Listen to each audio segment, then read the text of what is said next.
Assalamualaikum warahmatullahi wabarakatuh. Saya Sarah Adibah Hamzah daripada bahagian Perundangan dan Treaty Antarabangsa.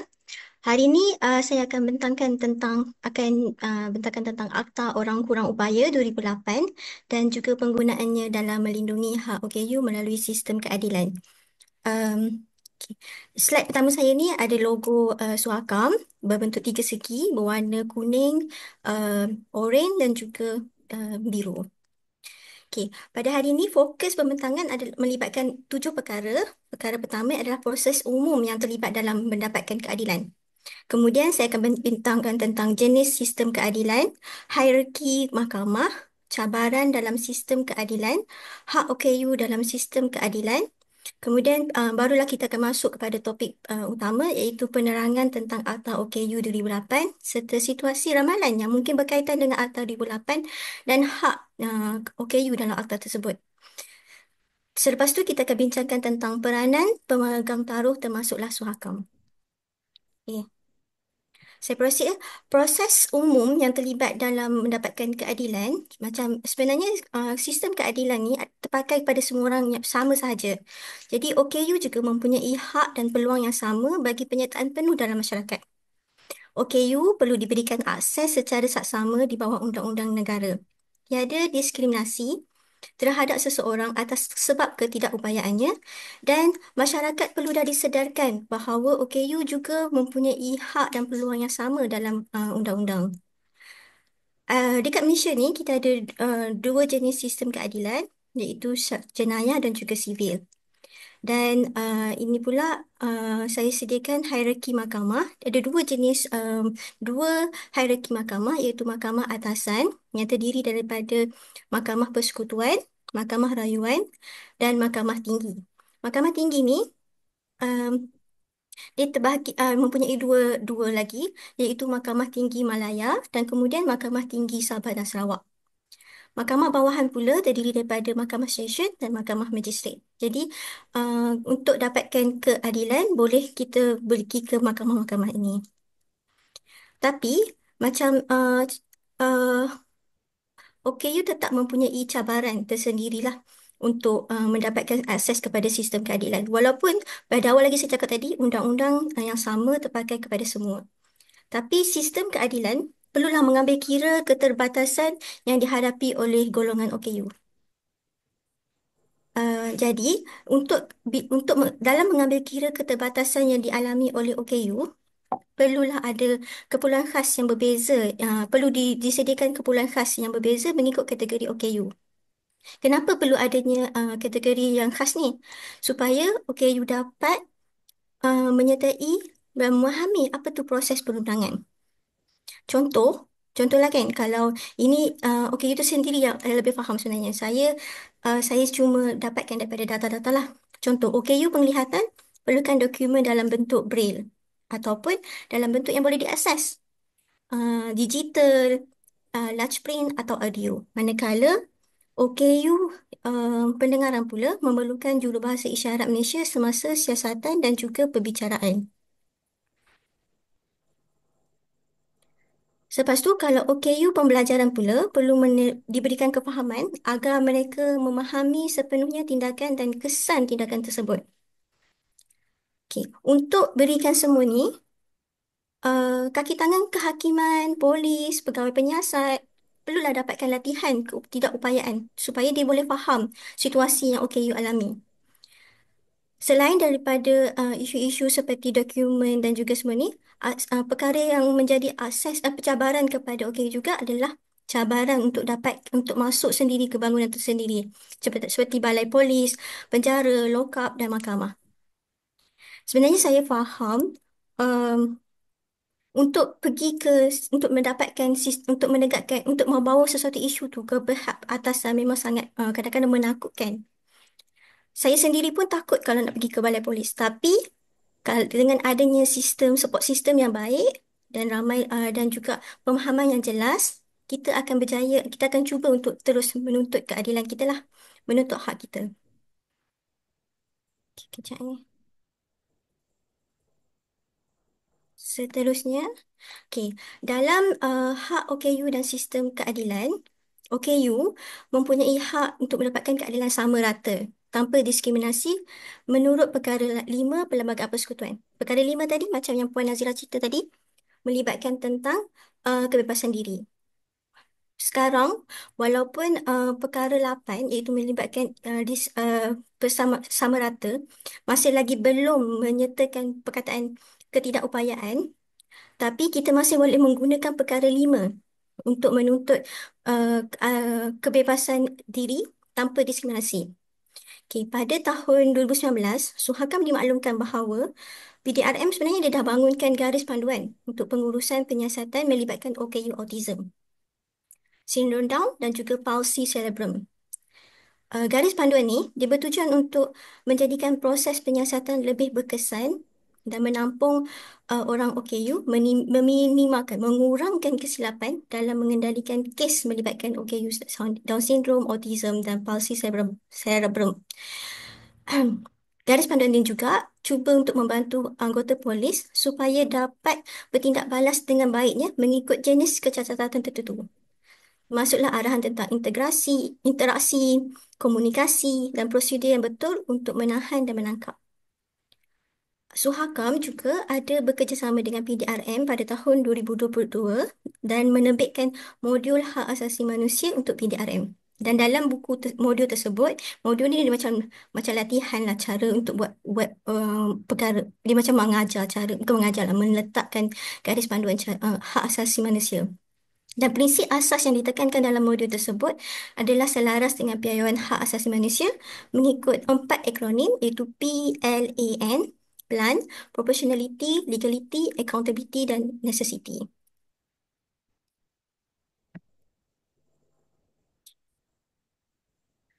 Selepas tu, tadi saya bincangkan tentang wujudnya garis panduan untuk penyiasatan. Kepada sistem keadilan pula, Suhakam ada dimaklumkan bahawa pejabat ketua pendaftar Mahkamah Persekutuan Malaysia telah mengambil langkah yang munasabah supaya sama ada plaintiff tu, defendant ataupun saksi yang merupakan OKU turut mendapat akses kepada keadilan. Macam mana cara yang disediakan oleh langkah yang diambil oleh pihak mahkamah antaranya adalah dia membenarkan dia membenarkan supaya prosiding tersebut dijalankan bukannya di tempat tersebut, boleh dijalankan remotely. Tapi dengan perlu adanya notis bertulis atau lisan kepada mahkamah. Dan juga disediakan laluan kerusi roda khas untuk OKU. Latihan kepada kaki tangan mahkamah tentang OKU dan kesedaran akses undang-undang.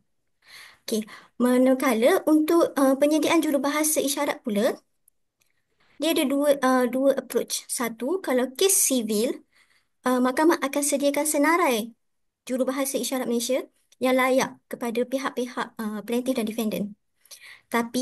Dan menjadi tanggungjawab pihak-pihak itulah untuk lantik sendiri siapa yang dia nak untuk libatkan dalam sebagai jurubahasa. Manakala kalau kes jenayah pula, mereka akan lantik mahkamah sendiri yang akan lantik jurubahasa isyarat tersebut. Selain daripada itu, mahkamah juga ada garis panduan yang menetapkan kepada wajib untuk magistrate bertanya kepada OKU. Perlukan ke tak rawatan perubatan? Perlu apa penyelesaian munasabah yang perlu semasa dalam tahanan? Dan polis kemudian akan diarahkan untuk memastikan keperluan ini dipatuhi. Okey. Saya gerak ke slide seterusnya. Slide seterusnya ni dia panjang sedikit. Ini adalah berkaitan dengan undang-undang untuk OKU mental dalam prosiding Mahkamah Kes Jenayah. Kenapa saya tekankan pada OKU mental? Sebabnya OKU, seseorang tu tak boleh menggunakan alasan sebagai seorang OKU untuk terlepas daripada prosiding mahkamah. Jadi, kalau dia adalah OKU fizikal, OKU pendengaran, OKU penglihatan, prosedur yang sama tetap akan berlaku. Tapi kalau dia adalah OKU mental yang kemudian hakim ataupun magistrate syak dia tak boleh nak membela diri ataupun masa dia buat tu mungkin dia tak waras. Jadi dia ada beberapa prosedur lah yang boleh kita lihat dalam section 342 hingga 352 Kanun Tata Cara Jenayah. Kita pergi satu-satu ya. Seksyen 342 mengatakan bahawa kalau magistrate tu syak dia tak sempurna akal dan tak berupaya, hakim atau magistrate boleh pergi dapatkan perakuan bertulis ataupun secara lisan daripada pegawai perubatan. Kemudian, hakim tu boleh menunda perbicaraan tak lebih pada 1 bulan dan boleh lagi lanjut terus sambung lagi sehingga 2 bulan. Kemudian, kalau ikutkan Seksyen 343, kalau pengarah, tadi tu pegawai tadi kan, sekarang pengarah. Pengarah perubatan diakui bahawa OKT tu memang tak sempurna akal dan tak perlu hadir ke persidangan mahkamah. Kemudian ikut Seksyen 344, jika kesalahan tu dia boleh dijamin, dia boleh hakim atau magistrate dia boleh lepaskanlah orang tu kalau kesalahan tu boleh merupakan kesalahan yang dibuat tu boleh dijamin. Tapi kalau kesalahan tu tak boleh dijamin, hakim atau magistrate akan laporkan kepada YDPA atau YDPN supaya boleh mengikut budi bicara mereka untuk perintahkan sama ada nak dikurung di bawah hospital secretary ataupun tidak. Kemudian bawah Seksyen 347, jika dibebaskan atas alasan kecelaruan mental, maksudnya dia buat kesalahan tu, tapi dia buat tanpa dia sedar dan juga dia masa tu memang tak waras. Judgement kehakiman perlulah nyatakan dengan jelas bahawa dia lakukan ataupun tidak perbuatan tu. Kemudian kalau ikutkan Seksyen 348, mahkamah kemudian akan laporkan kes kepada raja bagi negeri tersebut untuk bicarakan kes. Magistrate boleh menurut bicara melepaskan tertuduh yang jika dia dibuktikan tidak berbahaya ataupun boleh dikurung di hospital psikiatri. Kemudian ikut Seksyen 350 boleh dilepaskan daripada hospital jika pengarah perubatan memperakui bahawa dia boleh dilepaskan dengan selamat. Dan akhirnya Seksyen 351 boleh serahkan kepada saudara ataupun sahabat untuk jagaan. Kalau tak jelas nanti tanya lepas pada ni lah kan. Okey, seterusnya untuk pembelaan. Seksyen 84 Kanun Kesiasaan boleh digunakan jika individu tersebut tidak memahami sifat perbuatannya disebabkan oleh ketidakwarasan. Kemudian undang-undang yang berkaitan dengan keterangan OKU dalam prosiding mahkamah. Keterangan ni maksudnya pembuktian lah, saksi ataupun sebagainya. Okey. Kalau dia bukannya OKU mental, masa sekarang tak ada garis panduan yang khusus. Tapi hukuman tetap akan mengikut budi bicara hakim yang biasanya menganggap keadaan perubatan sebagai faktor pengurangan. Okey. Balik pada tadi, kalau melibatkan keterangan, ada 3 seksyen yang penting iaitu Seksyen 395 bawah Kanun Tata Cara Jenayah. Ini menerangkan tentang orang yang boleh memberikan keterangan material semasa sakit tenat. Salah hijau itu. Kemudian Seksyen 396, akta yang sama juga adalah keterangan orang yang tidak dipanggil sebagai saksi. Dan kemudian Seksyen 119, Akta Keterangan 1950 melibatkan saksi yang bisu. Okey. Sekarang barulah saya masuk kepada penggunaan strategi Akta OKU 2008 untuk advokasi OKU di Malaysia. Yang ni, Akta OKU ni, saya ingin objektif untuk saya terangkan tentang Akta OKU ni adalah untuk meningkatkan kesedaran dan kefahaman kalangan OKU mengenai Akta OKU 2008, menyediakan maklumat yang relevan dan strategi yang berguna kepada OKU untuk menggunakan sepenuhnya Akta OKU dan menggalakkan penggunaan strategik OKU, Akta OKU 2008. Sebenarnya saya segan sebenarnya kalau nak terangkan benda ni sebab saya tengok dalam partisipan hari ni ada ramai orang yang saya rujuk juga bila saya nak tahu tentang Akta OKU. Contoh macam Puan Basma, former Senator Dr. Anthony, Dr. Samsuri dan semualah. Dan Cik Nadir pun saya antara orang yang saya rujuk jugalah kalau nak tahu tentang akta-akta OKU ni. Jadi, tapi saya akan cuba untuk bentangkan terutamanya kepada peserta-peserta yang pada hari ini sanggup meluangkan masa lah pada hari Sabtu untuk belajar untuk mengetahui lebih lanjut tentang apa yang kita boleh buat menggunakan akta OKU. Akta OKU ni dia ada 5 bahagian utama. Bahagian pertama adalah introduction lah biasa. Kemudian bahagian 2 mengenai Majlis Kebangsaan bagi Orang Kurang Upaya. Bahagian ketiga adalah pelantikan ketua pendaftar dan pendaftaran orang kurang upaya. Bahagian keempat, penggalakan dan pembangunan kualiti hidup dan kesejahteraan orang kurang upaya. Kemudian bahagian lima adalah bahagian am. Pada hari ini, saya akan tekankan dua sahaja bahagian, iaitu tentang Majlis Kebangsaan bagi Orang Kurang Upaya atau lebih singkatan dia MKBOKU. Kemudian bahagian empat inilah yang menekankan tentang akses-akses yang penting kepada OKU. Kenapa sebenarnya kita nak kena belajar, nak tahu tentang siapa sebalik Majlis MKBOKU ni? Sebabnya, pada pendapat saya, Majlis Kebangsaan bagi OKU ni seolah-olah mereka yang memainkan stakeholder yang paling penting, yang memainkan peranan untuk membina dasar negara mengenai orang kurang upaya.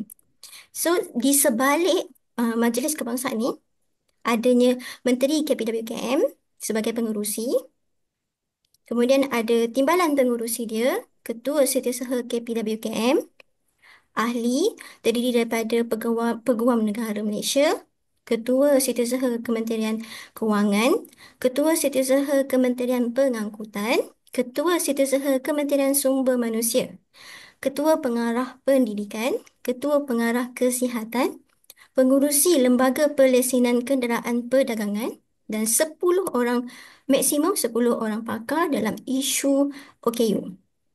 Okay. Partisipan hari ini rasa macam setuju tak mereka ni sahaja yang menjadi ahli atau perlu lagi tambah orang lain? Kalau rasa macam perlu tambah lagi orang lain, cuba cadangkan dekat question and answer tu, slot tu, dekat tepi tu, dekat bahagian question and answer. Adakah kita perlu tambah juga Kementerian KPKT, Perumahan dan Kerajaan Tempatan? Adakah Suhakam Suhakam juga perlu dilibatkan? Cuba kalau rasa macam perlu, cuba komen. Mungkin kita sebabnya mungkin kita boleh cuba boleh untuk cadangkan kepada pihak KPWKN lah untuk pindaan. Antara fungsi MKBOKU, MKBOKU ni dia memang pada pendapat saya mempunyai peranan yang penting. Kalau dekat sini, kalau dalam akta tu dia ada tulis bahawa MKBOKU memainkan peranan untuk menyelia, menyelaras, mengkaji apa-apa sahaja yang berkaitan dengan dasar negara dan pelan tindakan berhubung dengan OKU. Kemudian, bukan setakat akta OKU sahaja. Dia juga, MKB OKU boleh mencadangkan mana-mana pindaan ataupun undang-undang baru supaya OKU dilibatkan. Kemudian adanya MKB OKU juga bertanggungjawab untuk membuat program pendidikan dan kesedaran. Tapi ini bukannya dia seorang lah. Dia boleh membuat kerjasama dengan kementerian, agensi, badan, NGO dan juga sektor swasta. Program tersebut adalah untuk antara program dia seperti memupuk sikap menghormati OKU dalam semua peringkat sistem pendidikan. MKB-OKU juga memainkan peranan untuk memastikan menerima pakai langkah yang bersesuai bagi supaya OKU boleh terlibat dalam pekerjaan pasaran buruh. MKBU perlu menggalakkan peluang pekerjaan dan peningkatan kerjaya bagi OKU dalam pasaran buruh dan juga bantuan dalam mencari dan mendapatkan pekerjaan. Maksudnya bukan sekadar menggalakkan tapi juga tolong bagi langkah untuk mencari dan mendapatkan pekerjaan. Kemudian untuk isu perkembangan di peringkat antarabangsa, MKBOKU bertanggungjawab untuk menasihati kerajaan mengenai isu ketidakupayaan termasuk perkembangan di peringkat antarabangsa. Kemudian juga bertanggungjawab mengadakan penyelidikan berhubung dengan OKU dalam aspek ni seperti mengumpul, menyemak semula data dan maklumat serta menggalakkan penyelidikan. Yang ketujuh, fungsi ketujuh MKBOKU adalah melibatkan habilitasi dan rehabilitasi. Untuk mengesyorkan kepada kerajaan, memberikan sokongan, penjagaan, perlindungan, rehabilitasi dan juga pembangunan dan juga kesejahteraan OKU. Dalam hal ini, menggalakkan, MKBOKU perlulah menggalakkan pembangunan latihan awal dan berterusan bagi golongan profesional dan kaki tangan yang bekerja dalam perkhidmatan habilitasi dan rehabilitasi. Tadi kita cakap pasal fungsi. Fungsi tadi kita dah cakap ada 7 fungsi utama MKBOKU. Sekarang kita masuk kepada kuasa. Dekat dalam Akta OKU, kuasa MKBOQ adalah besar. Dia boleh meminta daripada kerajaan, kementerian, agensi, badan ataupun pertubuhan kerajaan untuk berikan laporan apa yang dah dibuat berkaitan dengan nak patuhi Akta OKU ni. Contohlah kan, hmm, walaupun tadi Puan Nazira kata kita Suhakam adalah badan yang bebas, tapi saya nak kata juga, sebenarnya MKBOKU boleh je minta dengan Suhakam, apa je Suhakam buat selama ni berkaitan dengan 9 akses yang ada dalam Akta OKU. Kemudian, pemegang taruh tersebut bukan setakat boleh tahu, dia wajib. Bila dah dipersoalkan, bila MKBOQ dah kata minta laporan tu, Suhakam perlu kemukakan laporan penuh berkaitan dengan kemajuan langkah dan tindakan yang dilakukan. Kemudian, MKBOKU bolehlah mengkendaki uh, kementerian tersebut ataupun agensi badan yang diminta tadi tu supaya beri penjelasan kalau tindakan tu tak cukup atau tidak memuaskan. Jadi, ini adalah kuasa besar MKBOKU. MKBOKU boleh minta dengan Kementerian Pendidikan, apa yang dah buat. MKBOKU boleh minta dengan Kementerian Sumber Manusia. Dia mempunyai kuasa besar seperti itu. Dan sebenarnya Suhakam ada juga bekerjasama dengan MKBOKU macam pada 2 tahun lepas. 2 tahun lepas, kami ada buat meeting dengan MKBOKU dan cuba untuk tahu apa yang MKBOKU nak fokus. Ahli 10 pakar yang dilantik pada tahun tersebut ingin fokus. Dan antara yang disebut adalah turut melibatkan kesihatan mental lah. Tanggungjawab pemegang taruh yang lain, uh, kerajaan bertanggungjawab untuk menjayakan, okay, contoh kan, dalam akta tersebut ada juga cakap selain daripada MKBOKU, pemegang taruh lain juga memainkan peranan dalam akta OKU. Satu, kerajaan. Kerajaan perlulah menjayakan dasar. Tapi dia ada letak cap. Dia kata perlulah mengambil kira kepada sumber manusia dan kewangan. Dan ianya perlulah mematuhi Perlembagaan Persekutuan dan undang-undang bertulis yang lain. Manakala untuk kementerian berkaitan seperti sektor swasta, kementerian berkaitan kemudian sektor swasta dan pertubuhan bukan kerajaan, bertanggungjawab untuk bekerjasama dan membantu MKBOKU. Kemudian memberikan pertimbangan kepada dasar negara, pelan tindakan berkaitan OKU serta mengambil langkah seperti yang diperuntukkan dalam undang-undang. Okay, saya baru nak masuk bahagian 4. Bahagian 4 ni yang tentang bab 1 dia tekankan tentang kebolehaksesan. Kebolehaksesan ni dalam bahasa Inggeris accessibility. Dalam ni lah yang ada tentang 9 akses penting yang perlu yang kerajaan bertanggungjawab untuk berikan kepada OKU. Apa 9 tersebut? 9 tersebut adalah pertama, melibatkan kemudahan ameniti, perkhidmatan bangunan awam, kemudahan pengangkutan awam, pendidikan, pekerjaan, maklumat komunikasi teknologi, kehidupan berbudaya, rekreasi, santai, sukan. Kemudian, akses kepada kesihatan dan akses kepada bantuan. Kita ada question and answer box kat situ kan. Boleh je siapa-siapa nak kongsikan pengalaman. Dalam 9 akses yang dinyatakan, ditekankan dalam atau KU ni, yang mana yang paling susah yang mana paling banyak halangan? Boleh kongsikan tak supaya kita lebih tahu? Dan juga bagaimana cara yang biasa yang diambil oleh rakan-rakan untuk mengatasi halangan tersebut? Saya pergi satu persatu ya. Kalau melibatkan, kita tengok pada tanggungjawab lah. Seluruh tengok pada tanggungjawab. Kerajaan dan penyedia bertanggungjawab untuk ambil langkah menepati reka bentuk sejagat. Dalam slide saya ni, saya ada sertakan link melibatkan kajian Suhakam dalam YouTube lah, melibatkan rumah ibadat dan kemudahan untuk OKU. Nanti saya akan letak link tersebut dekat chat box kot. Sama juga untuk nombor 2, iaitu akses kepada pengangkutan awam, kerajaan dan penyedia. Penyedia di sini macam contoh prasarana, rapid, siapa lagi yang sediakan perkhidmatan bas, train, kapal terbang, semua tu kan.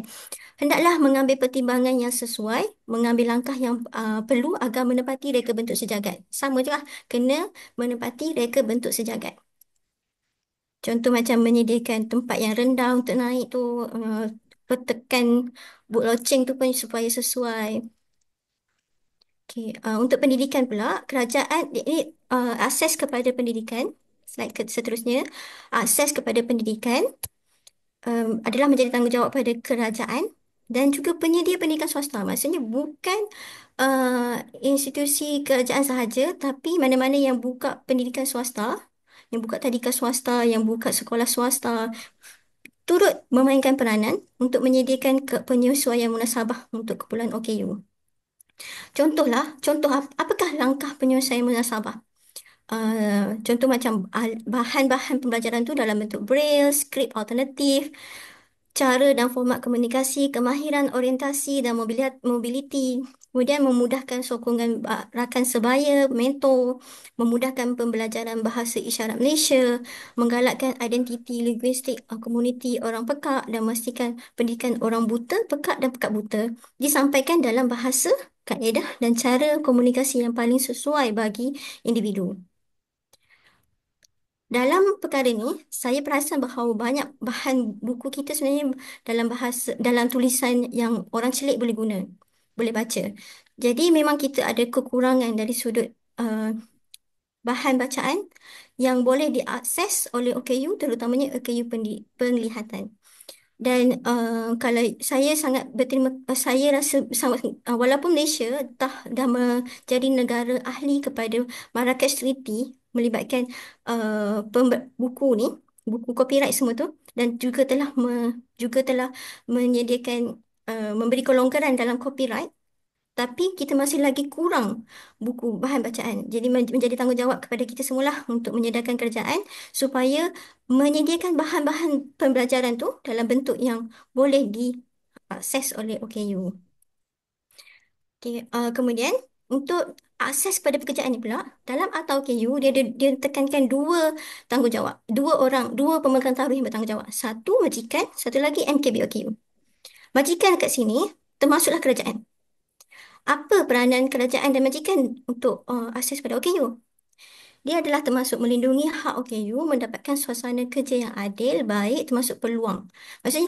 Maksudnya bukan setakat memberikan suasana kerja saja, tapi peluang kepada orang OKU untuk dapat kerja yang sama nilai dan gaji sama rata.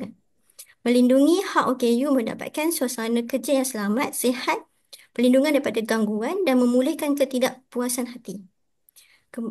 Juga menggalakkan pekerjaan yang stabil bagi OKU dengan menilai keupayaannya dengan sewajarnya. Majikan juga bertanggungjawab untuk menyediakan tempat kerja yang sesuai dan menjalankan pengurusan pekerjaan yang sesuai. Sekarang kita nampak bahawa dalam Akta OKU dah jelas majikan termasuklah kerajaan mempunyai tiga tanggungjawab utama ni. Kemudian, untuk MKBOKU pula, dia bertanggungjawab untuk memberikan dasar langkah yang sesuai untuk menggalakkan pengambilan OKU. Menggalakkan peluang latihan kepada OKU. Menggalakkan peluang bekerja sendiri, jadi usahawan, pembangunan koperasi dan juga mewujudkan peluang bekerja dari rumah. Nombor 5, akses yang kelima iaitu maklumat teknologi dan maklumat komunikasi dan juga teknologi. Kerajaan dan ini adalah tanggungjawab kerajaan dan penyedia maklumat untuk menyediakan dalam bentuk yang boleh diakses. Bersesuaian dengan pelbagai jenis ketidakupayaan mengikut cara yang tepat. Maksud siapa-siapa sahaja, mana-mana penyedia maklumat yang menyediakan seperti website. Suhakam pun ada website juga. Jadi Suhakam pun bertanggungjawab untuk menyediakan website yang boleh diakses bersesuaian dengan jenis ketidakupayaan. Boleh tak OKU perlihatan buka dan baca apa yang dalam website Suhakam tu?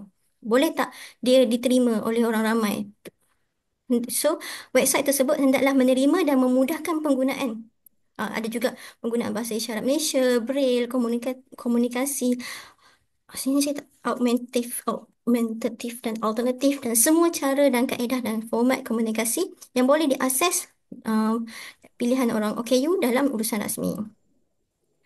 Nombor 6 adalah akses kepada kebudayaan, program, televisyen, filem, teater, aktiviti kebudayaan lain dan juga seperti tempat persembahan kebudayaan, teater, muzium, panggung wayang, perkhidmatan pustakaan, pelancongan Dan juga dan last sekali termasuklah identiti kebudayaan dalam bahasa isyarat Malaysia.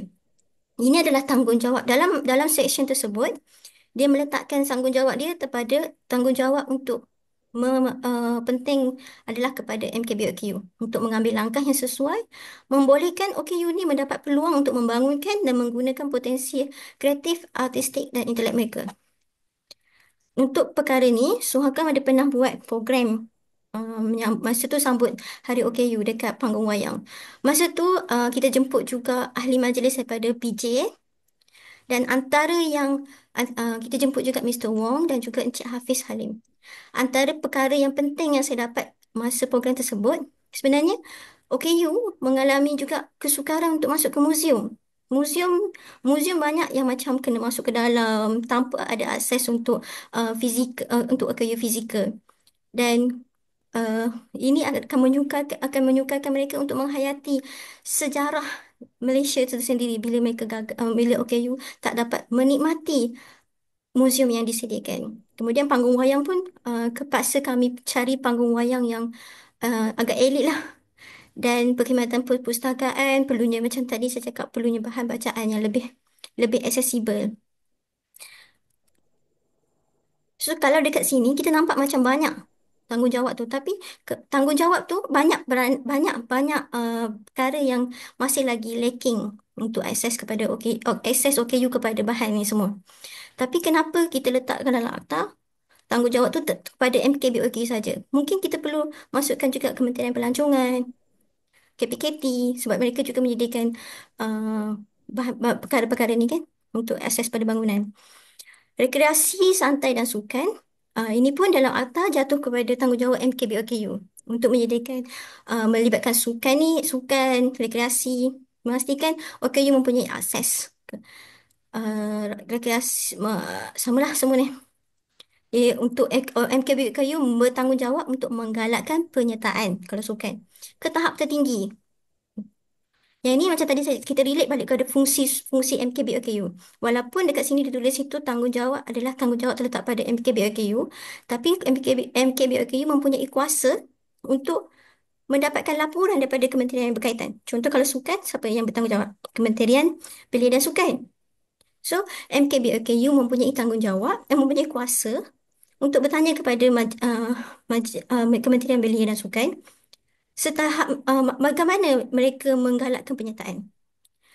Sama juga lah untuk rekreasi, memastikan OKU mempunyai peluang untuk menganjurkan, membangunkan dan menyertai aktiviti sukan dan rekreasi. MKBOKU boleh minta dengan uh, kementerian apa yang rekreasi. Macam contoh di BKL semua tu dia boleh minta. Kemudian pelancongan, contoh seperti nak pergi ke pantai. Macam mana? Ada tak akses untuk OKU pergi? Ada tak akses kerusi roda ke arah pantai? Aktiviti permainan rekreasi sukan, santai dan sukan termasuk sistem persekolahan. Memastikan OKU mempunyai akses kepadanya. Jadi OKU boleh tanya kepada pihak sekolah juga. Dekat sekolah, macam mana OKU dapat peluang tak untuk bermain sukan bersama mereka? Ataupun dapat peluang tak untuk bertanding bagi pihak sekolah? Dan rekreasi santai, sukan dan pelancongan memastikan OKU mempunyai akses kepada perkhidmatan tersebut. Kesihatan. Kesihatan ni, tanggungjawab dia juga letak pada MKBOKU, sektor swasta, pertubuhan bukan kerajaan dan juga swasta. Apa peranan semua orang dalam semua pengembangan tarun ni? Satu, memastikan OKU mendapat akses kepada perkhidmatan kesihatan, rehabilitasi termasuk kesihatan yang gender, menyediakan perkhidmatan kesihatan untuk mencegah ketidakupayaan. 30 minit dah saya cakap, ada 10 minit lagi. Memberikan imunisasi, pemakanan, perlindungan dan pemeliharaan alam sekitar, kaunseling genetik, menyediakan pengesanan awal ketidakupayaan dan intervensi. Nak kena kesan pada kalau hospital sekarang pun sentiasa ada check up setiap bulan kan, setiap tak bulan lah kalau untuk baby. Jadi daripada sana pun ada checklist untuk kesan awal ketidakupayaan dan intervensi supaya tepat pada masanya. Kerajaan juga hendaklah menjalankan tinjauan. Dia kena buat survey. Dia kena buat siasatan. Kenapa sebenarnya benda ni berlaku? Kenapa tiba-tiba sahaja data mendapati bahawa autism meningkat mendadak? Jadi kerajaan hendaklah melakukan siasatan kenapa benda ini berlaku dan ada menaja serta memberikan kempen kesedaran dengan menyebarkan maklumat tu supaya tidak boleh menyebarkan maklumat mengenai penyebab ketidakupayaan dan langkah pencegahan untuk diterima pakai mengenai kebersihan, kesihatan dan juga sanitasi umum. Last sekali adalah berkaitan dengan bantuan. Akses kepada bantuan. Akses bantuan ni kita tengok pada aspek semasa kecemasan. Contoh juga bencana alam. Dalam hal ni, kerajaan yang memainkan peranan penting dia. Dia letak tanggungjawab tu terus atas kerajaan. Kerajaan hendaklah mengambil langkah yang perlu untuk memastikan OKU mempunyai hak untuk dapat bantuan dalam keadaan berisiko dan kecemasan kemanusiaan melalui mekanisme perundangan dan juga pentadbiran. Dekat sini, dalam slide ni, saya ada letak satu gambar. Gambar ni ditunjuk ada dua orang. Satu orang lelaki, satu orang lagi seorang perempuan. Kedua-duanya sedang mengharungi, menempuh, men, melalui kot, tak tahulah. Air banjir setinggi dada dan juga pinggang lelaki tu. Setinggi pinggang lelaki dan dada perempuan. So, dia orang masa tu tengah banjir. Dan dalam keadaan ini adalah satu gambar yang betul menunjukkan gambar terakhir yang dirakamkan oleh masyarakat. Terjadi banjir yang berlaku pada September 2024 di mana ibu ni adalah seorang warga emas komuniti rentan. Kemudian anak OKU, lelaki tu pula adalah seorang OKU pembelajaran. Kedua-duanya kemudian ditemui meninggal dunia di bawah arus banjir. Dalam keadaan berpelukan lah sebelum hilang. Ini menunjukkan bahawa sebab banjir adalah benda yang perkara yang biasa sebenarnya berlaku dekat Malaysia. Apakah langkah dan yang diambil oleh pihak kerajaan untuk memastikan bahawa mengurangkan kadar kematian OKU ataupun warga emas ni semasa keadaan masa bencana alam? Itu persoalannya lah. Jadi sekarang, apakah tindakan yang boleh OKU ambil? Kalau kita dapati bahawa semua pemegang taruh yang dinyatakan dalam Akta OKU itu tidak mengambil langkah seperti yang diperuntukkan dalam undang-undang. Dia boleh buat semakan undang-undang, ni judicial review, boleh mencabar keputusan yang dibuat oleh pemegang taruh dalam projek-projek melibatkan akses OKU. Pemegang taruh ni mempunyai tanggungjawab kontrak untuk mengambil langkah yang diperuntukkan dalam Akta OKU 2008. Ini kita panggil sebagai legitimate expectation. Macam mana caranya? Boleh mulakan dengan mengambil tindakan undang-undang melalui undang-undang sivil melalui mahkamah. Macam tadi, okay, sekarang tadi kita dah cakap pasal Akta OKU semua tu. Dan tadi pun Puan Nazira ada ceritakan tentang peranan Suhakam termasuk dalam 4 fungsi. Saya tak akan jelaskan tentang peranan Suhakam. Cuma saya akan kaitkan secara terperinci macam mana kita Suhakam boleh gunakan Akta OKU tu untuk secara strategik untuk advokasi OKU di Malaysia. Kami ada terima aduan contohnya tentang akses OKU mengalami akses kesukaran, akses yang sukar kepada pekerjaan, tak dapat penyelesaian munasabah, dikaitkan dengan persepsi buruk seperti tiada kemampuan untuk melaksanakan tugasan, mempunyai masalah kesihatan, beban kepada majikan dan menakutkan pelanggan dan turut dibuli di tempat kerja. Ini bahagian aduan lah. Saya bahagian perundangan. Jadi kami ada pernah melakukan watching brief bagi kes mahkamah. Watching brief ni adalah pemerhatian kes. Dan kami juga pernah terlibat sebagai amicus curiae. Amicus ni bermaksud rakan mahkamah. Dalam kes yang kami lakukan watching brief tempoh hari, 2 tahun lepas, mahkamah sendiri yang minta Suhakam untuk membantu mahkamah dalam perkara melibatkan kepakaran hak asasi manusia.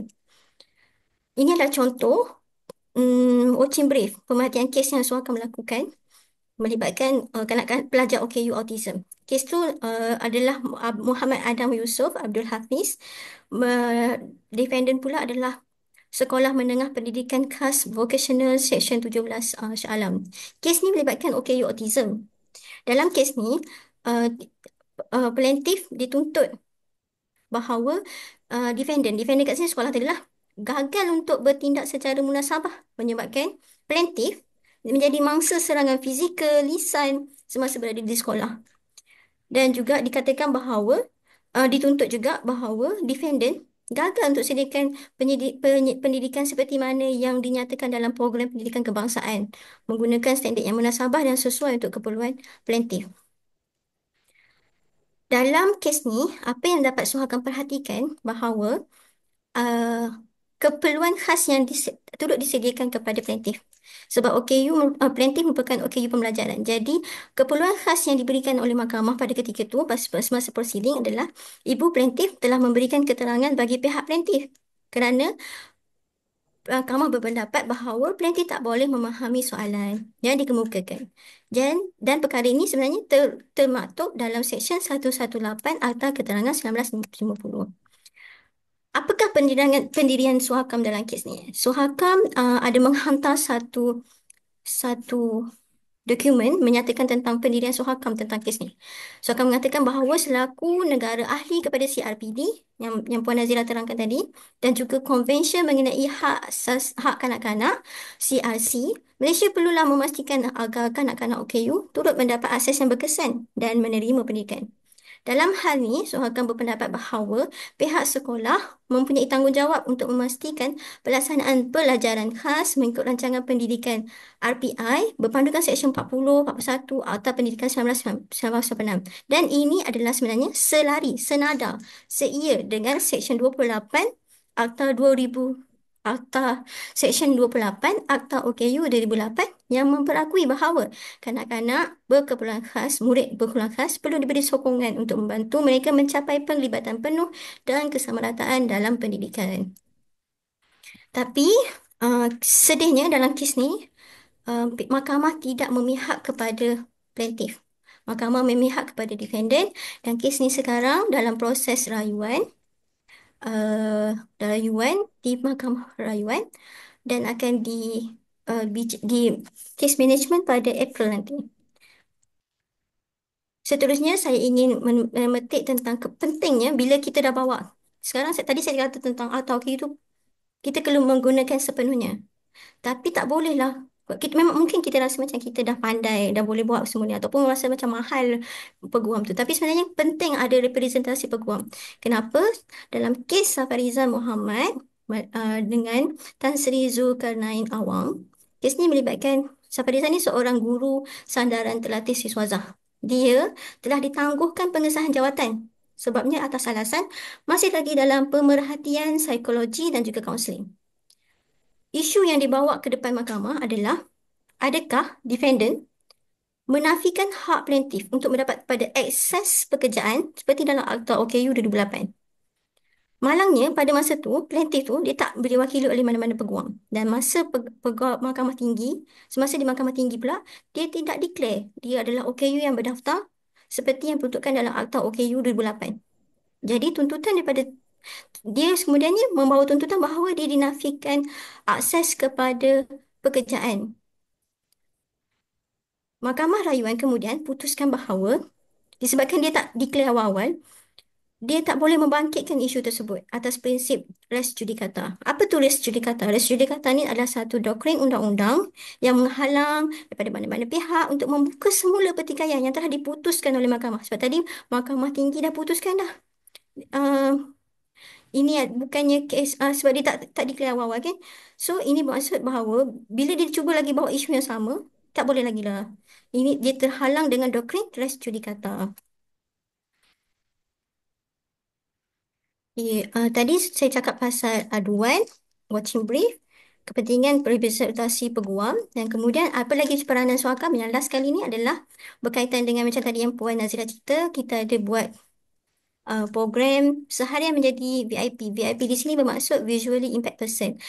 Dalam program tersebut, Suhakam membuat tinjauan daripada akta kepada pelaksanaan, meneliti kemudahan pengangkutan sekitar Suhakam seperti monorail, MRT, mengunjungi Taman Tasik Titiwangsa dan semua laporan tersebut kami dah hantar kepada Kementerian Pengangkutan, kami dah hantar kepada Prasarana, DPKL, MKBOKU, Senator dan juga ahli parlimen.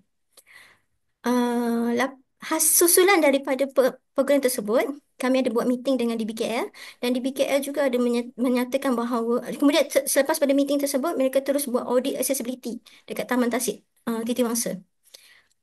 Nanti boleh pergilah ke Taman Tasik Titiwangsa tengok. Sebabnya masa hari tersebut, kita dapati bahawa ada tactile, ada yang tak bersambung tactile, ada longkang terbuka, bahu kereta parking di bahu-bahu jalan. susulan daripada meeting tu di BKL dah ambil tindakan. Kemudian kita buat survey. Macam Puan Nazira cakap tadi. Kita buat survey hantar pada 98 buah kerajaan PBT untuk meneliti tanggungjawab kerajaan tempatan di seluruh semenanjung Malaysia. Kita juga ada melakukan program kesedaran dan kemasyarakatan macam sekarang ni. Ini adalah program di bawah bahagian Education and Outreach. Dan kita juga terlibat dalam mencadangkan pindaan kepada Akta OKU. Uh, Slide seterusnya hanyalah melibatkan gambar-gambar tentang program semasa seharian menjadi VIP, visually impact person. Dalam gambar ni ada Puan Nazira, ada Profesor Datuk Azia yang turut ditemani oleh pengiring yang membantu untuk berjalan semasa program tersebut. Kemudian kita boleh nampak juga, ada kat sini juga ada gambar tentang kenderaan berwarna merah yang kenderaan Honda, lupa nak tutup nombor plate kereta. Uh, yang parking di bahu jalan, menghalang laluan untuk berjalan kaki lah. Dan kemudian dekat dalam gambar juga, walaupun MRT Hospital Kuala Lumpur menyediakan tactile dalam seluruh bangunan tu, tapi dia menuju kepada lift sajalah, kepada eskalator tak tuju. Dan ianya terhenti setakat dekat akhir bangunan MRT tu saja. Untuk menuju ke arah Titiwangsa tu dah tak ada dah tactile. Ini pula adalah ringkasan daripada tinjauan. Okey, daripada tinjauan yang kita hantar pada tahun lepas, Ogos 2024, kita dapati bahawa Suhakam memainkan peranan yang besar untuk menyedarkan kerajaan tempatan bahawa mereka memainkan peranan yang penting untuk memberikan akses kemudahan pada OKU. Peserta hari ini kalau ada tak cadangan boleh dikongsikan pada Suhakam. Macam tadi saya nampak ada yang kongsikan Suhakam boleh bekerjasama dengan Kementerian Kesihatan. Kalau dengan Kementerian Kerajaan Ketempatan, apa cadangan yang sesuai untuk kita jalankan untuk meningkatkan kesedaran bahawa macam mana cara untuk menyedarkan mereka bahawa mereka memainkan peranan yang penting untuk menyediakan akses kemudahan pada OKU. Sebabnya setakat ni dalam pada survey yang saya dapat tu, kebanyakan kerajaan tempatan hanya menyatakan bahawa mereka bertanggungjawab menyediakan kemudahan fasiliti sahaja untuk OKU fizikal. Macam contoh dia kata dia bersediakan tandas awam, pemegang, tanjakan, tempat letak khas OKU. Tapi adakah itu sahaja tanggungjawab kerajaan tempatan? Macam mana dengan peluang pekerjaan? Macam sejauh mana mereka memberikan peluang pekerjaan kepada OKU di kawasan masyarakat setempat dia orang? Dan macam mana tentang portal mereka? Adakah senang untuk masyarakat setempat membuat aduan tentang jalan-jalan, tentang lampu, tentang semua benda tu yang di bawah peranan kerajaan tempatan? Adakah senang untuk OKU membuat aduan berkaitan dengan isu-isu tersebut? Dan kemudian, adakah CCC, CJ penyiapan dan pematuhan yang disediakan oleh pihak yang perlu dikeluarkan oleh pihak bangunan sebelum diluluskan tu, adakah ianya melibatkan semakan dan konsultasi serta diaudit oleh wakil komuniti OKU? Ini contohlah. Dapatan juga mendapati bahawa setakat ni seberang perai dengan Kuala Lumpur je yang catatkan pengambilan pekerja OKU yang tinggi. Ada 34 orang OKU bekerja dekat seberang perai. Lepas tu di BKL seramai 49 orang. Lepas tu yang lain tu banyak bagi alasan bahawa tidak sesuai untuk ni sebab mereka tak mampu nak sediakan reasonable accommodation kepada pekerja OKU. Okey, setakat ini sahaja.